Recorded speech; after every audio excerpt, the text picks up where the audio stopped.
Family and fellow soldiers, I'm the Professor, and this is the Moment of Truth. This weekend, the Grammys had come to town in Los Angeles, and Joe Biden figured that meant a critical mass of the Negroes who white power has given crumbs to would be in attendance, and of course he was right. Reuters says the Deadline had a source claiming that Biden and his wife would be in town this past Saturday so that they could meet with black entertainment industry leaders. You know, that's something of an oxymoron, but it reminds me of the Israeli consul in Atlanta who said that she had had a private dinner with over 40 of what she called black leaders. The major problem of Israel is with the young generation of the black community. Black Lives Matter starts there.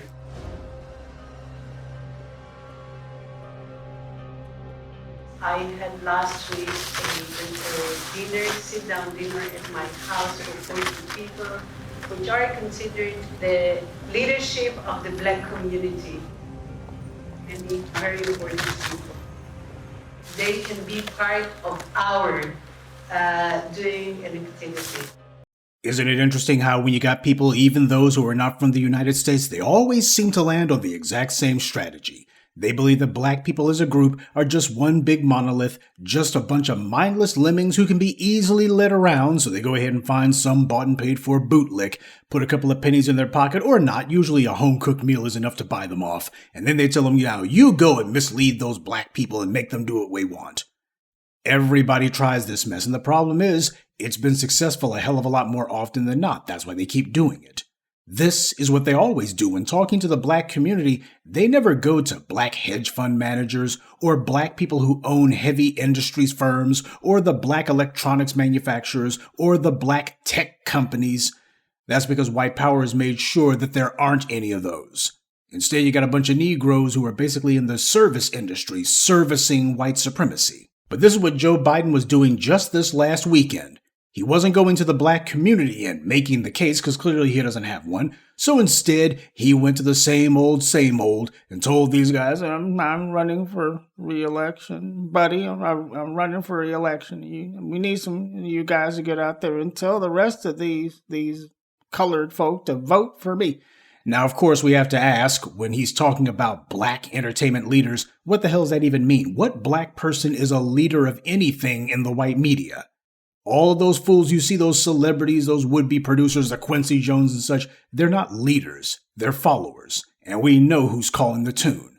So when they say leaders, they don't mean that these sock puppets lead the industry. Clearly they don't. Hell, you had Beyonce get blown out of the water by Taylor Swift. It was a clean sweep, and that's what happens at the Grammys every single year.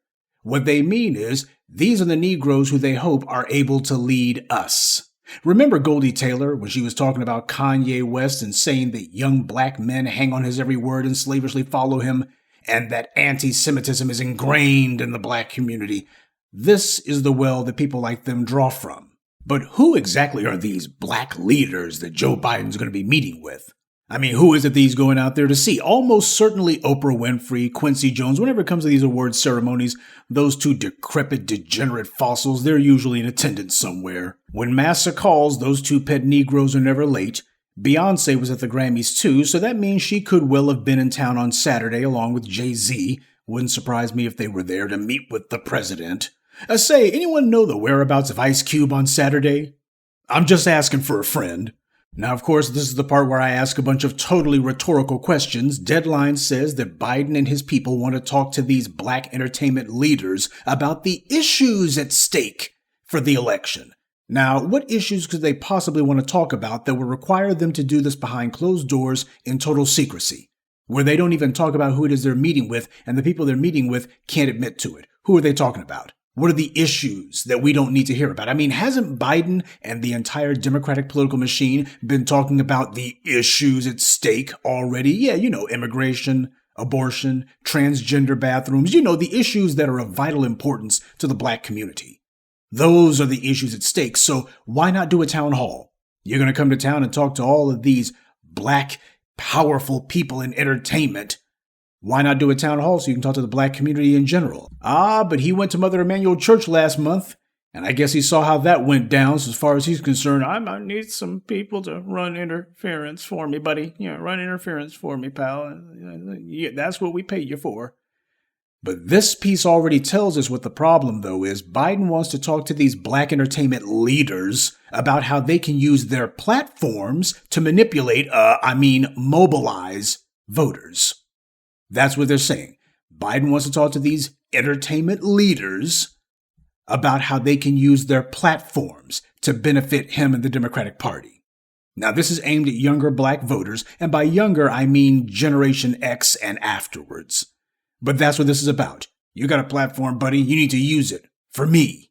The entire idea is to circumvent the black community and to circumvent our issues. Go ahead and get some famous, well-known Negroes to sign on to what is an anti-black agenda, and then they'll begin using their notoriety and their visibility to begin trying to influence us to vote for Biden and get nothing in return. That's the whole point. Oh, you're talking about the vital issues at stake. Yeah, but one of those issues ain't going to be reparations. That's not going to be at stake. And that's why they're doing this behind closed doors. Because that's what you do when you have a conspiracy to rip people off. Because they don't want to confirm who sold out. They don't want to confirm who agreed to be a meat puppet for Biden.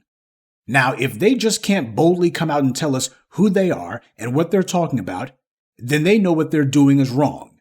And that being the case, black people should know better than to support anything like that.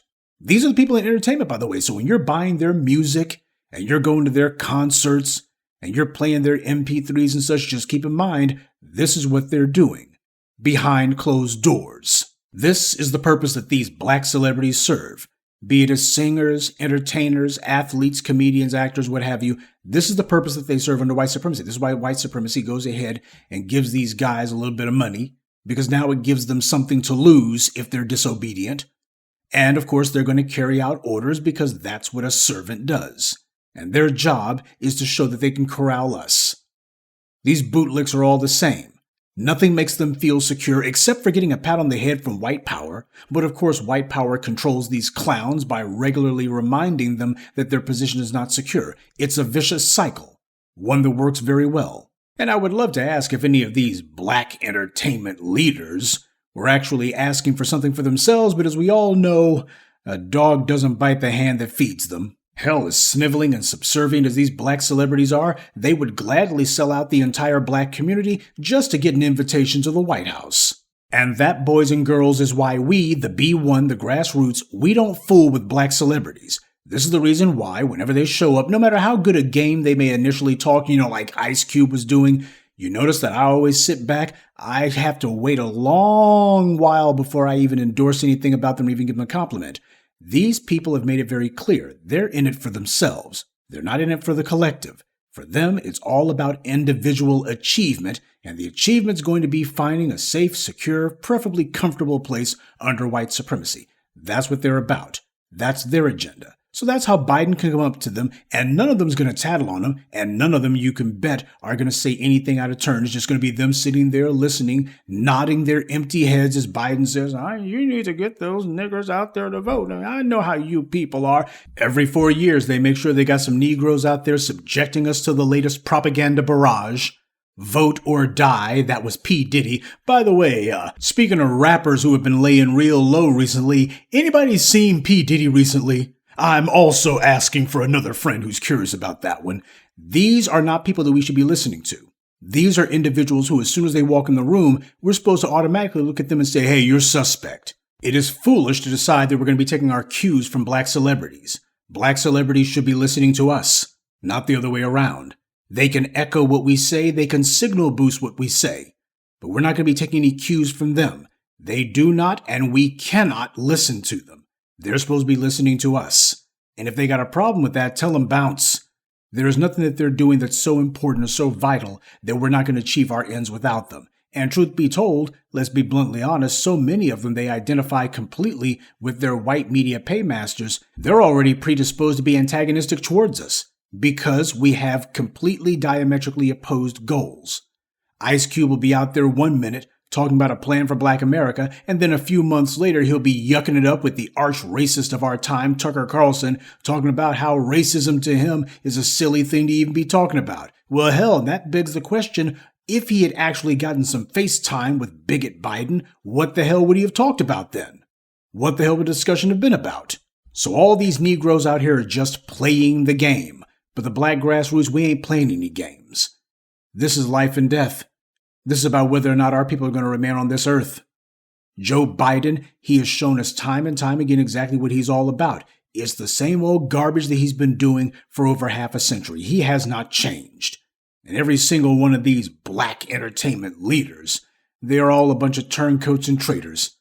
Because we got a situation here that is an existential crisis, and all of them are sitting here trying to figure out how do they find a way to finesse themselves something from Joe Biden. Let me take some pictures with them, just the endless clout chasing. Well, they can go ahead and try to use their little old platforms to push whatever propaganda they want. Get your booty to the polls, vote or die, or whatever other asinine slogan they come up with this election cycle. But the black grassroots, we've already made it very clear. The only song we want to hear them singing is Cash Reparations Now. And if they don't know the words to that song, then we'll teach them a new one. Take this ballot and shove it. Good day, and be one. I'd like to take a moment to mention some of our contributors. Mouse, Dean Ballantyne, Ronald Waits, Amir Miller, and Jeffrey Williams. Salute to them and thank you to everyone for listening, liking, and sharing this message. Black empowerment only exists because of you.